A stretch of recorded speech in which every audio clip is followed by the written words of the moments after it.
Iyi ni radiyo BBC gahuza miryango ivugira i Londres kuri metero 19, 25, 31 na 41. Ivugira ku mirongo ya FM mu karere k'ibiyaga bigari no kuri interineti kuri bbcgahuza.com.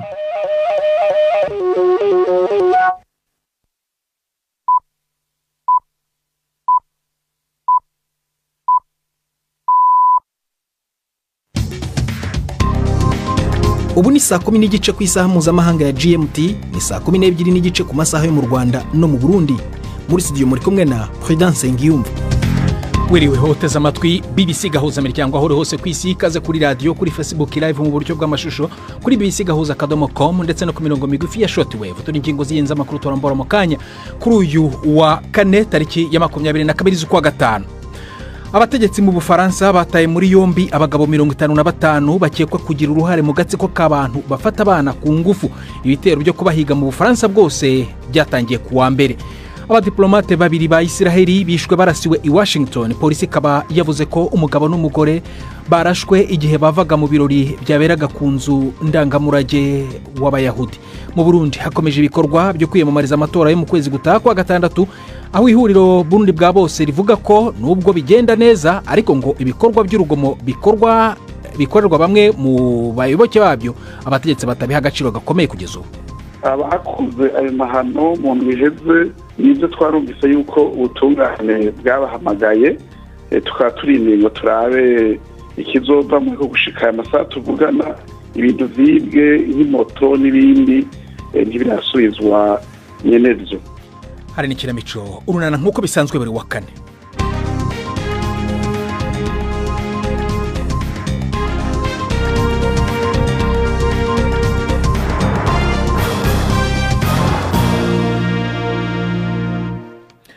Ikaze ku makuru arambuye rero, duhera muri Kenya aho ishami rya Loni rishinzwe ibiribwa ku isi rivuga ko impunzi ibihumbi 700 muri Kenya zugarijwe no kubona 1/4 gusa cy'ibiryo bakeneye kuva mu kwezi gutaha kubera ikatwa ry'inkunga. PAM ni imwe mu miryango y'ubutabazi yagizweho ingaruka n'ibyemezo by'ubutegetsi bwa Donald Trump byo gukata inkunga igenewe amahanga.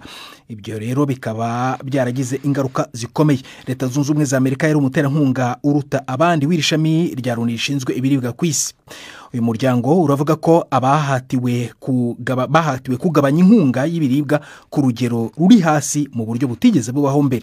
PAM kandi yanahagaritse inkunga y'uburyo bw'amafaranga yahabwaga impunzi.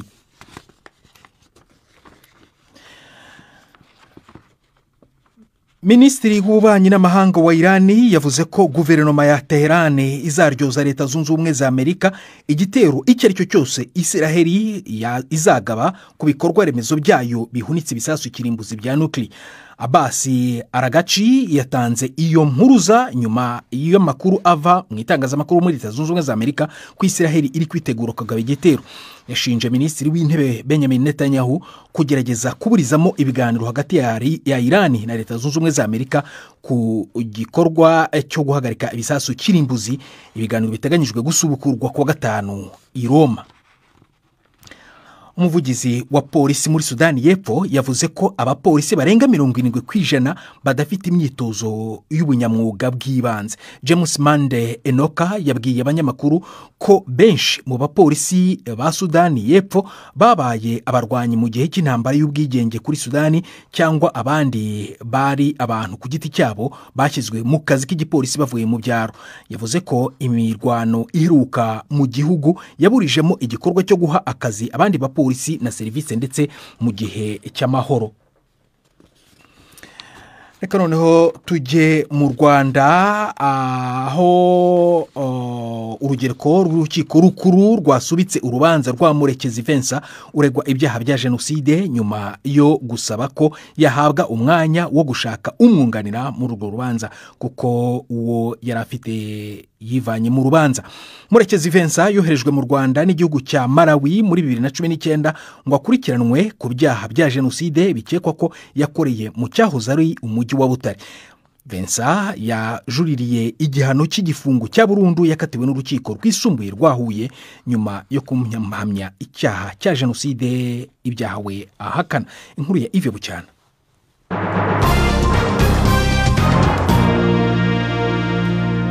Inkuru ya Yves Bucyana noneho irahari.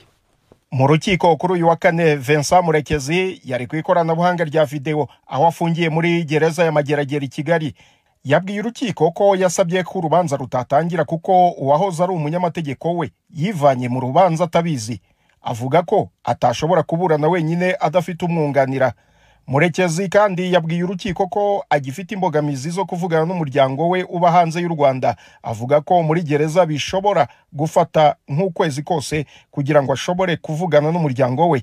Yavuze ko bakeneye guhuza ibitekerezo n'ubushobozi bwo guhitamo umwunganira muri uru rubanza, ngo kuko ubushobozi ni we wabushakaga none arafunze. Urukiko rwavuze ko rugiye kumufasha kuvugana kenshi gashoboka n'umuryango we, rumwemerera ko urubanza rwashyirwa mu kwezi kwa 9. Bwana Vincent Murekezi w'imyaka 63 yari umucuruzi ukomeye mu gihugu cya Malawi. Yoherejwe mu Rwanda n'ubutegetsi bw'icyo gihugu mu mwaka wa 2019 hakurikijwe amasezerano hagati y'ibihugu byombi yo guhererekanya abanyabyaha. Inzego z'ubutabera z'u Rwanda zivuga ko Murekezi icyo gihe yaraje kubanza kurangiriza muri gereza yo mu Rwanda igifungo cy'imyaka 4 cyari gishigajeho imyaka 2 yahawe n'urukiko rwa Malawi ahamijwe ibyaha bya ruswa, ariko ko yanashakishwaga n'ubutabera bw'u Rwanda ku ruhare akekwaho muri jenoside muri 1994. Mu mwaka wa 2009 ubushinjacyaha bw'u Rwanda bwari bwoherereje Malawi inyandiko zisaba ko Murekezi yagarurwa mu Rwanda gukurikiranwa. Urukiko rukuru rwa Huye aho akomoka rwari rwamukatiye adahari igifungo cya burundu, rumuhamije uruhare rutaziguye mu bwicanyi bwibasiye abatutsi bwahabereye. Ubushinjacyaha buvuga ko Murekezi yabaye ku isonga ry'ubwicanyi mu mujyi wa Butare, aho bavuga ko yagaragaye atanga amabwiriza kuri za bariyeri. Urukiko rwemeje ko urubanza rwe ruzakomeza, ariko Murekezi agaragara imbona nkubone mu rukiko. Tuve mu Rwanda tujye mu Burundi. Hakomeje ibikorwa byo kwiyamamaza mu matora yo mu kwezi gutaha kwa 6. Ishyaka irunani rw'amashyaka ruzwi nka Burundi bwa bose rukomeje kwinubira ko icyo rivuga ko ari urugomo rukorerwa abarwanashyaka barwo mu bice bitandukanye nk'ibyabereye ahitwa Nyanzarake. Nubwo bimwe muri ibi bikorwa ndetse byanemewe n'ubutegetsi ko byabaye ndetse bukanasezeranya gufata ababigizemo uruhare, Burundi bwa bose riravuga ko nta gifatika cyari cyaba. Ihuriro Burundi bwa bose rigizwe n'amashyaka 4 arimo Frodebu, CNDD, Frodebu ndetse na FEDES. Navuganye na Kefa Nibizi mu kanya kashize, umuvugizi w'uru runani, atangira nsobanurira uko bimeze. Nacu tutakoze twarituye ubutegetsi, turitura n'ubutungane. Mu butungane barasohora umutahe wo gufata wabikoze, ariko bagiye kumufata abandi bagenzi we zinimona yakoze zirahaguruka ziranka yuko afatwa. Gushika n'uti ko turavugana umuntu acidegenza, mu gihe wakomeretse nawe n'abagenzi bashishikara bategwa ubwoba. Abakoze ayo mahano mu ndwiheze nibyo twarumvise yuko ubutungane bwabahamagaye, tukaba turindiriye ngo turabe ikizova muri ko gushika amasaha tuvugana. Ibintu vyibwe nk'imoto n'ibindi ntibirasubizwa nyenevyo. Mwebwe icyizere mufite muri aya matora ni ikihe icyo kuyatsinda? Icyizere dufite ikindi cyane kuko abanyagihugu bose baramaze kwerekana yuko buno butegetsi batakibiyumvamwo, bitumwe n'uko ubuzima bwa misi yose bwagoranye, bakababona yuko biva ku bushobozi buke bwa leta bwo gutunganya ivy'igihugu. Kandi twashizeho abazocungera amatora hirya no hino kugira ngo n'ubugomba kuba ntibishoboke. Nico gituma rero twebwe tubona ko tuzoja gutsinda, kuko turavye mu duhiganwa tubona yuko urunani Burundi bwa bose ariko rusa n'uruhanganye n'umugambi uri ku butegetsi CNDD-FDD. Nko mu mugambwe wanyu ibyo mushaka guhindura muramutse mutowe mu nteko ishinga amategeko ni ibihe? Nitwamuka dutora mu nteko ishinga amategeko, ubwa mbere mumenye yuko ingene igihugu cubatse uno munsi leta ijaho hisunzwe ingene n'amashinga amateka yubatse.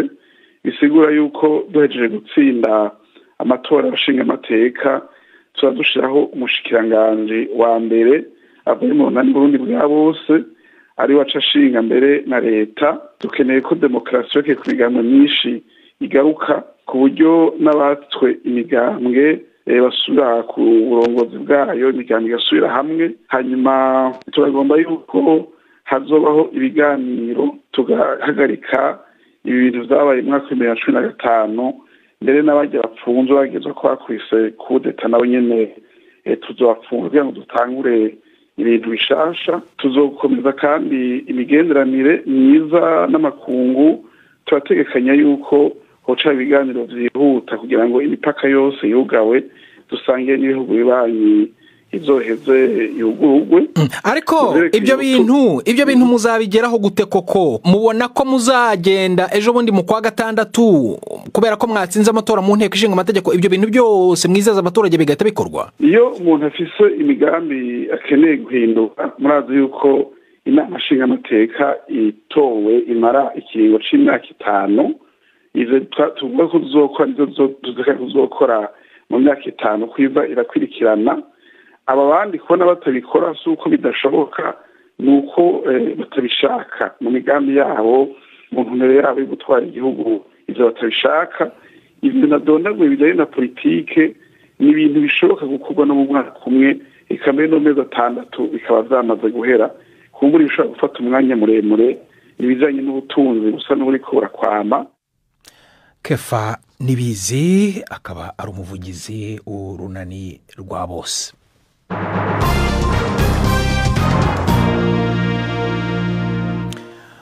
Tujye mu Bufaransa aho abategetsi bataye muri yombi abagabo 55 bakekwa kugira uruhare mu gatsiko k'abantu bafata abana ku ngufu. Ibitero byo kubahiga mu Bufaransa bwose bikaba byaratangiye kuwa mbere, bikurikiye iperereza rimaze amezi 10 ku gatsiko k'abasambanya abana bivugwa ko gakoresha ubutumwa buhishe mu kwandika ku rubuga nkoranyambaga rwa Telegram.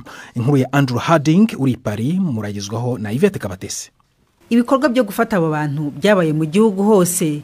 Mu bagabo 55 batawe muri yombi harimwo umupadiri ukora ku modoka zitabara indembe ndetse n'umwarimu wa muzika.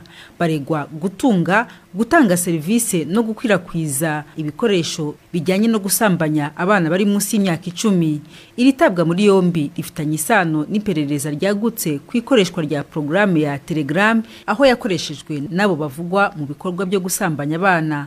Aba bantu bafashwe muri iki cyumweru nyuma y'amezi polisi ibacengeyemo yiyoberanije ngo baba basanzwe bakorana na baruharwa mu bikorwa bifite aho bihuriye no gusambanya abana bafungiye muri za gereza zo mu Bufaransa. Umwaka ushize Pavel Durov wahimbye programu ya Telegram yafatiwe mu mujyi wa Paris ashinjwa kudakumira ubutumwa burimo ihezanguni n'iterabwoba kuri urwo rubuga. We yahakanye ibyaregwa. Kuva icyo gihe Durov kandi avugwa mu kindi kibazo n'abayobozi b'u Bufaransa kubijyanye no kwivanga mu matora ya Romania hifashishijwe ikoranabuhanga. Abadiplomate babiri ba Israeli bishwe barasiwe i Washington. Polisi ikaba yavuze ko umugabo n'umugore barashwe igihe bavaga kuri inzu ndangamurage y'abayahudi. Biri gukorwaho iperereza nk'icyaha cy'ubugome n'iterabwoba. Inkuru ya Jack Cohn muragizweho na Priminde ko Magenge. Igipolisi kivuga yuko uwo mugabo yari yabonetse ariko arayebayeba hanze iyo nyubakwa imbere yuko haba urubanza aho ku kigo ndangakaranga c'abayahudi. Yaciye arasa abantu babiri bakorera userukizi bwa Israel abegereye cyane. Abategetsi bavuga yuko amaze gushika mu minwe y'igipolisi yasemereye ngo bohora Palestina. Bamenye umwidondoro w'uwo muntu nk'umugabo w'umunyamerika w'imyaka 30 yitwa Elias Rodriguez ava muri Chicago. Perezida Trump yahojeje ababuze abicishije ku mbuga hwaniro aca yandika ati urwanko no gukomantaza nta kibanza bifise muri Amerika. Yanashigikiye uhagarariye Israel muri Amerika avuga yuko ubutegetsi bwiwe buzokora ibishoboka byose kugira bugwanye abagwanya abayahudi. None umwanya w'ikiramico urunana.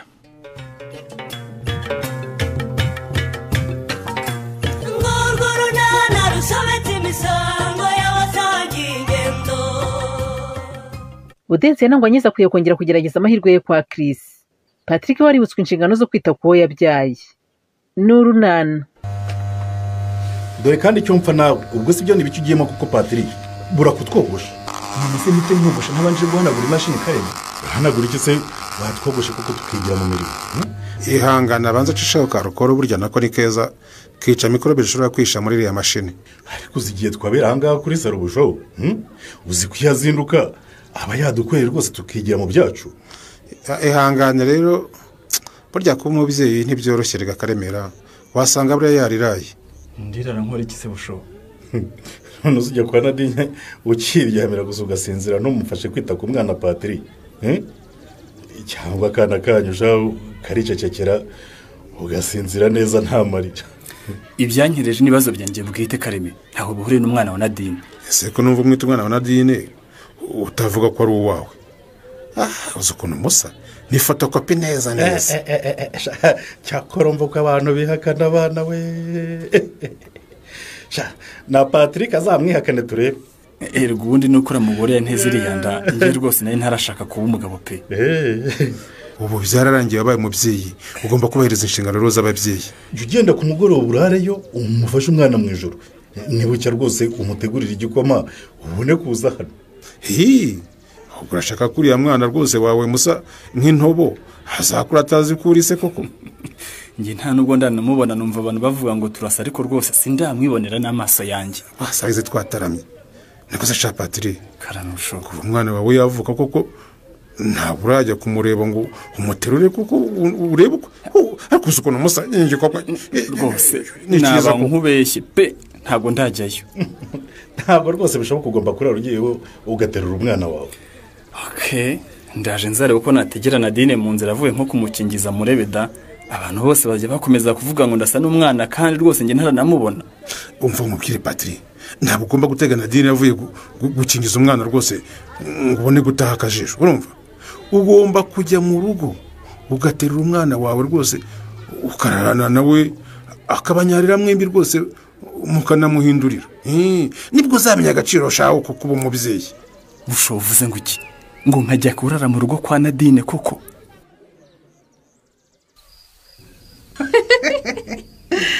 Niko none byagenze bite? Urabona gahunda yacu izacamo? Yewe ntacyo birageraho gifatika ariko urebye ibimenyetso by'uko byatangiye bishobora kuzabyara umusaruro da. Ubundi umusore iyo wakoze ibimenyetso bikamunanira ntabone icyo umubwira wekuramo isoni nyine ukamubwira uti ko niyumva gutya niba nawe ari uko wiyumva harabura iki. Koko ese ubwo watinyuka ukabimubwira mu mazina gutyo sori wabigize? Ntunyumvira ko ugaruye za soni zawe? Umuhungu se afite indimi zingahe ku buryo icyo avuga wowe utabasha kukivuga? Hari ibintu wumva umukobwa atatinyuka kuvuga n'akanwa ke pe. Niba ukomeje ro gahunda yawe yo kwigira Nyirasonireya umbwire nkureke wirwarize mu buryo bwawe kuko rwose ubwo inama zanjye nakugiriye cyangwa nkugira ntacyo uraburi kuzaho agaciro. Kandi natangiye kuzishyira mu bikorwa ubwo suzi ko ejo ninjiye mu cyumba cye. Rahira so none se wageze mu cyumba kuko birangiriraho? Urumva nyine naragiye shyira imyenda mu kabati ariko nyine gahoro gahoro nitinzwa ngo numve icyo ambwira ariko sha uzi ko byarangiye nta n'ikintu ambwiye. Niwumva se aho byaciyemo ubwo nuko ari bwa bwitonzi bwe buriya yaza kuba ari umusore w'amashagaga yari guhita gusanga mu nyine kakaba karabaye. Gusa nabonye bigenze gutyo ntacyo ambwiye mpita musaba ko nazasubirayo kwa gatanu ubundi tukamarana weekend yose turi kumwe. Wow yarabyemeye? Umukobwa wanjye w'amasoni sana asigaye yisabira kurara kabiri kose. Kora harera ya masoni yawe nayumvise. wowe se wabinyigishije sori ukambwira ko nkwiye kuba umusirimu nkareka kwirirwa nigirisha udusoni nk'utw'abana biga segonderi. Ugomba gukenyera ugakomeza ugashaka icyo ushaka di. Isoni se zimaze iki kutaziteka mu nkono ngo zigaburire abana? Ahubwo mbwira yakwemereye. Urihuta cyane ku byo utamvugisha Nadine. Kandi nakuvugishije. Uvuye kwa muganga se? Kubera iki se? Ntahane navata ari kwa muganga. Nyine nanyetse ko abari ku isoko kuko uyu munsi nyine ryaremye ariko nanone mbonye uhetse umwana nkeka ko ari kwa muganga. Ari ku isoko se namusigerane. Ni ikibazo byo kubona uwo musigira. Wari wagiye guhaha iki se? Urambaza ibyo naragiye guhase haraye wari wamaye ngo ngumve ko nabana yapfushije ubusa. Ariko nabikora akazi Nadine. Kwari kwibariza bisanzwe. gusa numva bavuga ko umugore wonsa akwiye kurya ibikomoka ku matungo kugira ngo akomeze kugira ubuzima bwiza ndetse n'uwo yonsa. wari ubinzaniye se ubwo se urumva wabimenya utarabyaye njye wabyaye nkaba ntabizi nanjye ndabizi kandi ndabihashye. si kubera icyo uvuze ngo se nabyaye Nadi ko ariko mbizi se urabimpora burya se ugira umwana hanyuma se uhetse n'uwandi n'uwawe se nese uje kwegeka uwo mwana ku wundi mugabo utari njyewe Nadi uzi n'ukuntu abantu bose bambwira ngo turasa. abantu bose bagenda babikubwira wowe nta maso ugira wo kwirebera kuki se wabyumvanye abantu niba umwana ari uwawe. nyine natinze kuza kumurira ariko rwose ubu ngubu rwose wakora agashoka nkamukubitaho amaso nkareba igirayo mvira ku mwana se ku mwana yanjye umva ntabwo umwana wanjye bamurebera mu muhanda urumva ndanakwiyana ubwo se wanze ko ndeba umwana wanjye Nadi abantu birahira ngo turasa koko reka ndeba ariko umva Patri umwana wanjye sinzoga y'intema bafatira aho baboneye urumva nushaka umureba uzakuzindure. yitwa ndetse byibuze ngo nzaze nza amazina ye urayambaza se ngo nusanga arimo abuzayahindure nyine ndagira ngo numve niba uramwise amazina meza nka bine namuteguriye. yego wabujijwe n'iki kuyazana kwa muganga ngo tuyandikishe mu irangamimerere se niba ari uwawe. mbakiriza iki se nyirane sha baza Felicien njye mvuye mu rugo ndiye. none njye ntabwo ngira urugo se cyangwa mu rugo iwacu niduteka kandi ubwo mwagize ngo murampimye wari ukoze rwose nye reka tukwibwirira amakuru atugenzanye ntabwo guhimaho turaguhimye da nimunyibwirira amakuru naho rwose agahimano kanyu ko karanyuze. anye Karame turashaka kubyutsa club yo munsi y'umunyinya. harya pe ubu yaraguye ntigikora nye kuva ahura n'ibibazo ugacika intege natwe byatugezeho ingaruka zikomeye pe kuva burya kugeza ubu bisa nk'aho tutongeye gukora pe. ese ubwo kuki mwahagaze we iriya club shani nziza ntimuzayireke rwose ifasha urubyiruko cyane. uzi kuntu muri iyi minsi urubyiruko rwongeye kwishora mu mibonano mpuzabitsina sha uzi ko kagakobwa ko kwa Kristi ngo nako gatwite we kuvuga ko kwa Kristi si uciye ko kwa Muvuna Ndinda naho kwa Maritini bose ntibatwite. yewe kandi ngo kwa Maritini yitewe na kagahungu ka Bernard we Toto. oya sha Toto wa mwana wiga mu wa gatatu w'amashuri yisumbuye se yateye inda. yewe nawe urabapima ariko niko bivuga kuko ngo n'akana karabyemera. urumva ikibazo rero gihari abana bari gukora imibonano mpuzabitsina itanakingiye bumva ari imikino ntabwo bazi ingaruka ziva muri iyo mikino rero. yewe kuva bimeze gutyo rero ubwo n'ubwandu bwa virusi itera sida buri kwiyongera mu rubyiruko. niyo mpamvu rero twumva waza tukabyutsa club tukongera kwibutsa aba bana ko imibonano mpuzabitsina idakingiye ari inzira y'inda zitateganyijwe ndetse n'indwara zandurira mu mibonano mpuzabitsina harimo na sida. rero ibyo muvuga nibyo ariko ndumva mukwiriye gukora mutandebaho cyane. ubu se twakora iki tutagufitanye? mugomba kwimenyereza gukora mutamfite nyirane kuko ntimuzamporana pe. ntacyo n'ubu udahari tuzashaka uko twimenya ariko igihe uhari rwose turagukeneye pe. nanjye nicyo navugaga ntimwebwe mugomba gukora murumva noneho igihe nabonetse nkaza nkafatanya namwe ariko ntibibe ko ari igihe buri gihe uzajya uhora ifata iya mbere kuko rwose ndabona ntazongera kubona umwanya uhagije wo kubana namwe muri ibi bikorwa bya club nk'uko byari bisanzwe. ane Karame kuvuga nk'umuntu utakiri Nyarurembo ugiye kujya hehe?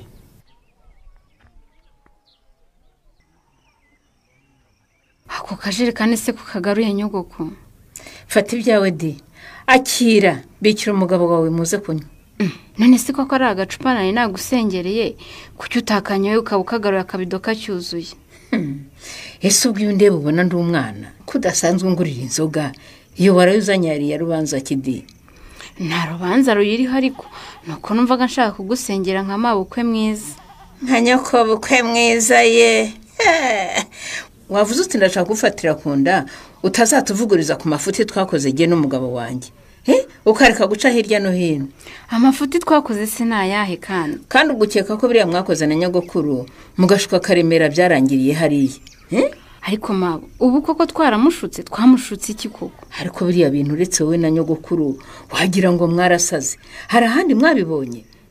mwabonyeho umugabo uva iwabo akajya gusezerana mu mihana boshye ko atagira aho avuka. yasi ko ari Karemera wabyihitiyemo ninde wabimuhatiye koko? abyihitiramo wavuze ko wamugiye mu matwi ukamukubakuba akabura uko aguhakanira se cyangwa wagize ngo sinkuzi iyo ukubirije ushaka ikintu? Nyamara njye ndarengana sinzi naho ibyo byemerejwe. Ngiye numvise Karemera ambwira ko yamaze kubyumvikanaho na nyogokuru. Numvaga rero umuntu w'umugabo niba yamaze gufata umwanzuro hatari ngiye waba ugiye kumuvuguruza pe. Umuntu w'umugabo wafashe umwanzuro wo kuva iwabo akajya gusezerana kwa sebukwe bitwaye iki se? Niba utazi icyo bitwaye genda kizi di ndakubwiye ngo nushaka guhamagara iwanyu ubahakanire ubabwire ko nabyanze nta Karemera uzajya gusezeranira iwanyu. Sinjye wabibemerera rwose kuko niba bihindutse Karemera niwe kuhamagara ubundi akambwira ko mama we yamubujije. Ndamubujije nyine sindi nyina se?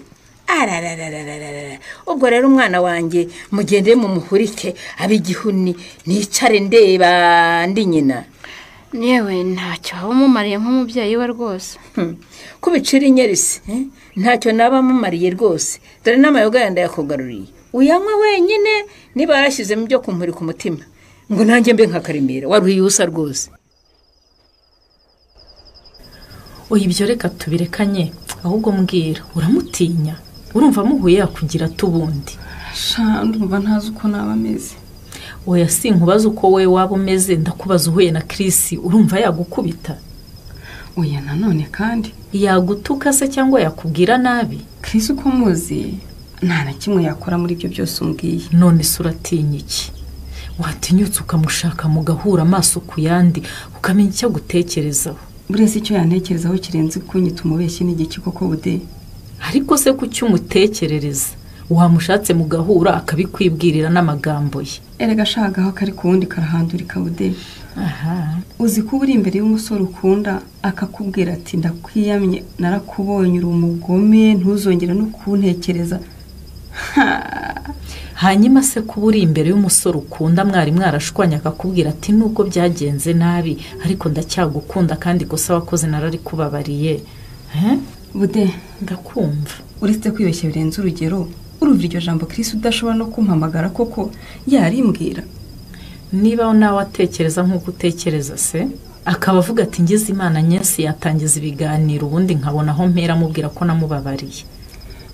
Chris asigaye yirirwana na Leya ntabwo yantekereza pe. Wasanga rero muri uko kugira isoni no guceceka ariho Leya yuririra akigarura Chris nyine ntawe uraho ngo urumva utamujya imbere ngo muvugane. Ariko reka nzishakemo akabaraga ngende mubwire ntinje kukureba ngo tuganire ku byabaye.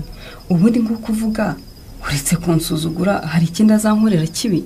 Kugusuzugura se byakwica cyangwa ubundi ubu gupfusha ubukwe ku munsi wa nyuma nibyo bitagusuzuguje?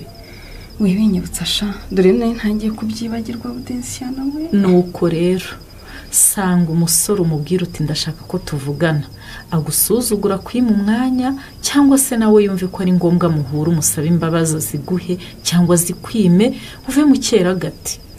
Gahunda niyo bude. Ubundi kuki umuntu atinya undi kandi atari igikoko ngo azamurya koko? Nge ntabwo nshaka amagambo ndashaka ibikorwa rero ubu ngubu tuvugana. Anye mbwira uti uzajya kumureba ryari ngo nzagukurikirane menye ko wagiyeyo koko. Anyise mama zashobora gukora ibudensi yanamusaba wowe se ubona bikwiye naho mu kiganiro runana cy'ubutaha. Ikinamico runana mwitegurirwa n'umuryango Urunana Development Communication mukayikurikira kuri radio BBC kuwa 2 no kuwa 4 saa 12:45 z'umugoroba. Ikinamico runana kandi mwayikurikira kuri YouTube. Kuyigeraho andika ijambo Ikinamico runana official maze utange n'ibitekerezo. Uramutse ufite ikibazo cyangwa igitekerezo kandi wifuza kutugezaho watwohereza ubutumwa bugufi bwanditse kuri telefone igendanwa 0783 18 10 Mushobora kandi kunyuza ubutumwa kuri page yacu ya Facebook. Kuyigeraho no kwandika ijambo Urunana. Tubibutse ko tubagezaho ikiganiro gikuyemo ibice by'Urunana twumvise mu cyumweru. Icyo kiganiro tukibagezaho ku cyumweru saa 9:30 za mu gitondo na saa 11 z'umugoroba kuri BBC. Dusubikiye ikiganiro Urunana cy'uyu munsi naho butaha. Barakoze bagenzi bacu mu ikinamico Urunana ni nabo batugejeje ku musozo w'ibiganiro byacu byo kuri uyu wa kane. Ushobora kongera gusanga kuri bbc gahuza.com aho usanga nandi makuru atashoboye kunyura kuri radiyo mu kiganiro cy'iminota 30 gusa. Reka nshimire rero Pate Seasons wadufashije kugira ngo amajwi akugireho ameze neza. Ndi Prudence Nyuba wakoze guhita mu BBC Gahuza Miryango. Uraraharyana.